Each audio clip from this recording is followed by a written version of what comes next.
2025 கன்னிராசிக்கான பலன் எப்படி இருக்கு? பொதுவாக கன்னி ராசியை பொறுத்த வரைக்கும் சிறந்த நிர்வாகத் திறமை அறிவாற்றலை கொண்டவர்கள்.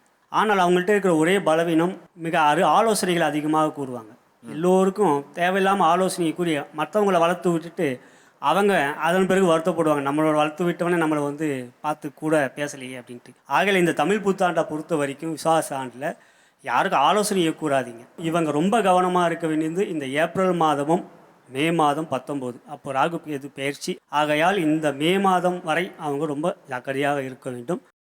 இந்த கன்னி ராசியை பொறுத்த வரைக்கும் பார்த்தீங்க அப்படின்னா இதில் பிறந்தவங்க எல்லாருமே 2 இடம் மாதிரி தான் வளர்ந்துருப்பாங்க.